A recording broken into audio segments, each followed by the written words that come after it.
months back, I uploaded a 15-second clip, grainy, shaky, taken inside the old Blackwood Mill. Thought the place was empty. It wasn't. Something followed the lens home. Now it follows me.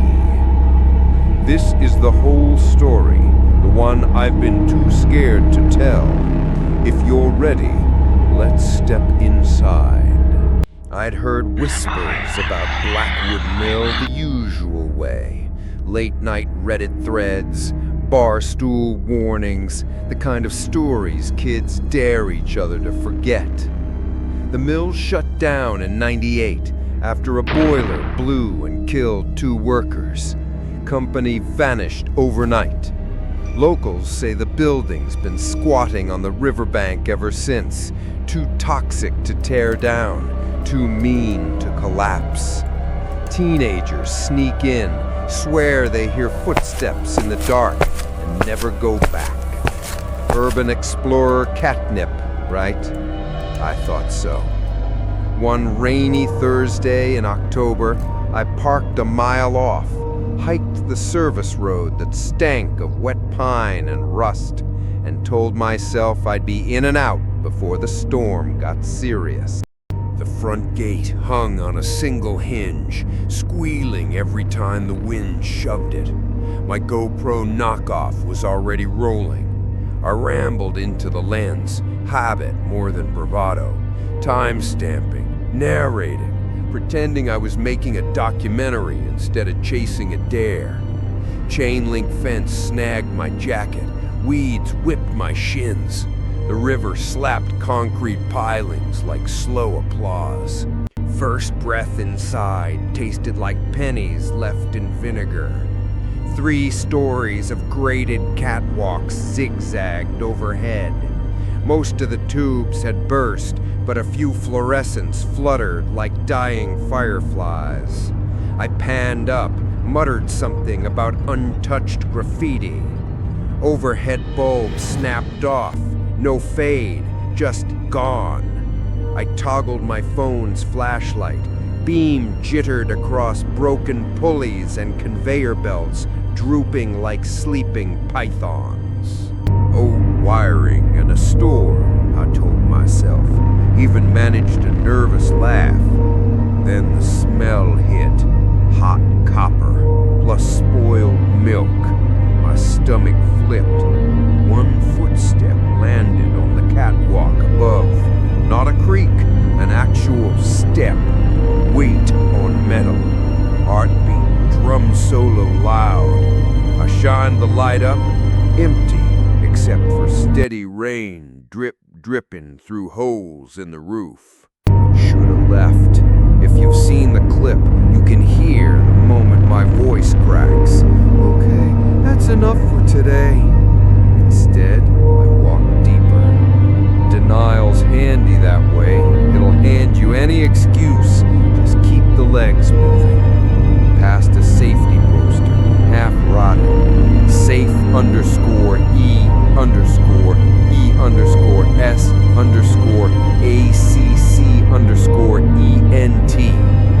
Looked like a threat with its teeth knocked out. Main floor opened into a hangar of dead machines. Cogs the size of truck tires. Belts thick enough to hang laundry on. I framed the biggest one. Some iron beast meant to chew cotton into thread and babbled its history. Lights flared back on. Only now they burned sick orange, like the mill had been dunked in sodium. Shadows bent the wrong way.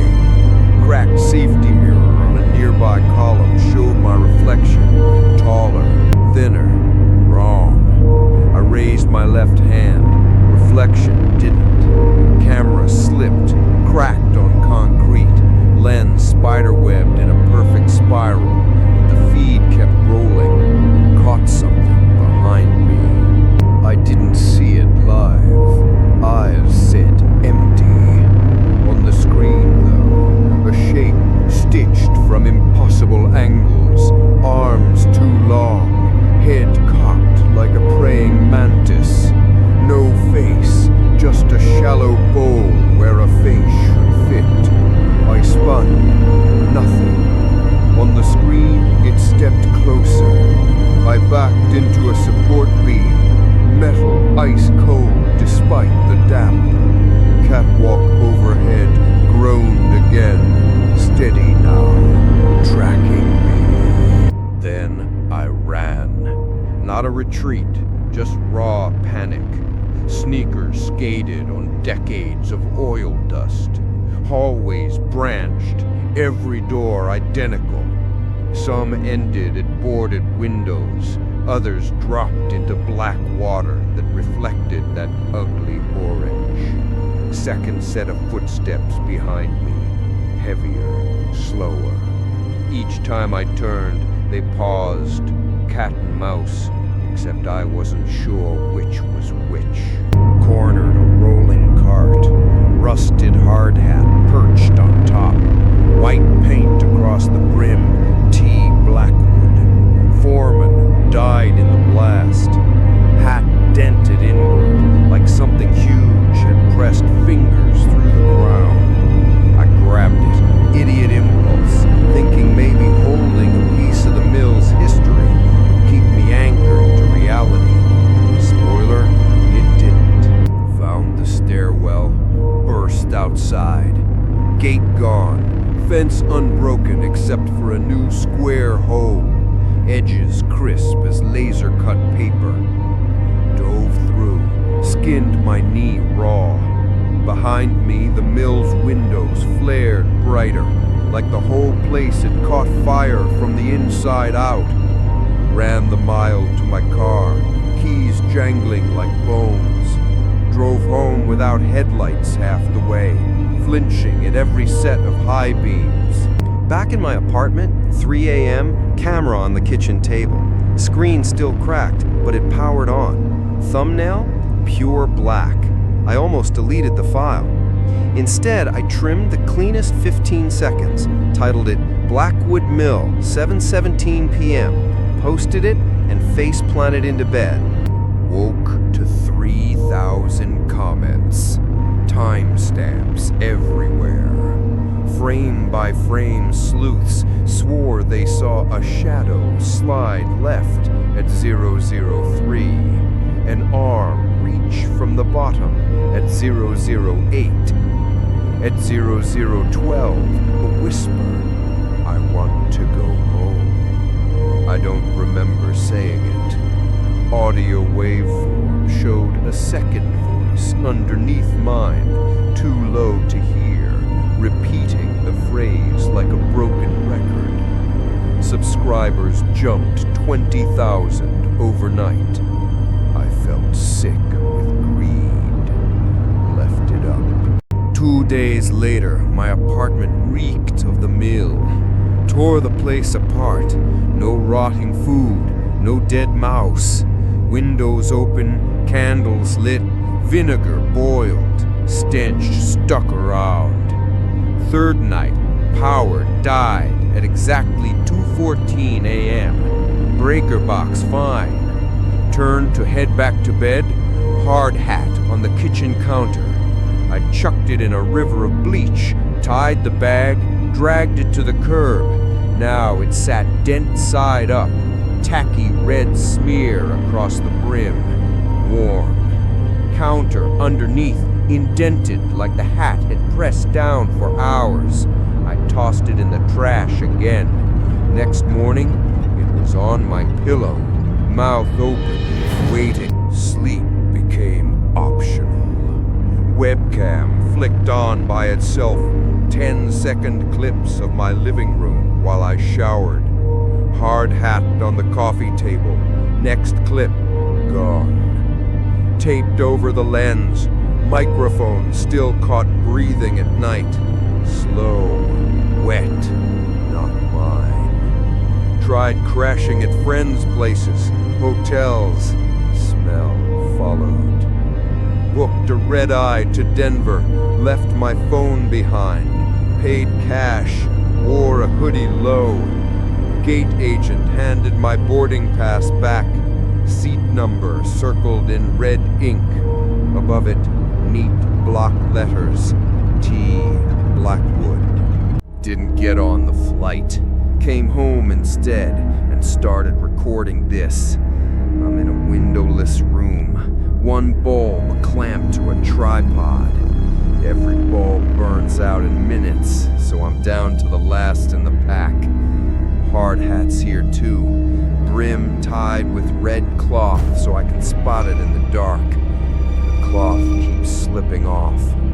I leave it close because destroying it doesn't work, and because it's the only proof I have left. I've cropped the worst frames from the original, where the shape is clearest. Not ready for you to see it. That file sits on an SD card taped inside the hat's liner. If I disappear, maybe someone braver digs it out. Until then, I talk to the dark because my recorded voice sounds more alive than I feel. That's why you'll never see my face. Whatever's inside the mill, it travels through images, reflections, screens. The more people see me, the more doors open. So I stay off camera, lights low, never looking straight into the lens except right now, right here, to tell you, if something cold settles in your chest while you watch, close the tab. Don't pause, don't rewind, don't hunt for my reflection. Go outside, stand in the sun, count to 100, tell someone you love them. Once it notices you, it keeps noticing, and it's patient. It's been waiting since 1997. It can wait a little longer. I'll end this here. The bulb's flickering, and the hard hat just turned. Red cloth's gone again. 3 bulbs left. I'll swap this one out and keep talking until the pack is empty. After that, who knows? Maybe I'll drive back to the mill, walk through that square hole in the fence, and never come out. Or maybe I'll sit in the dark and wait for the knock. Either way, if you ever feel the itch to explore somewhere abandoned, remember the copper and milk smell, the mirror that didn't move, the hat on the pillow. Some doors don't shut once opened. Some videos don't stop once watched. And some faces, mine included, are better left unseen. If you want more stories, subscribe. I'll keep uploading till I can't. Comment below if you've seen something weird in the original clip, but please don't reshare it. And if you ever find a hard hat you don't remember bringing home, bury it deep in the ground. And say a name while you do. Thomas Blackwood. Maybe it listens.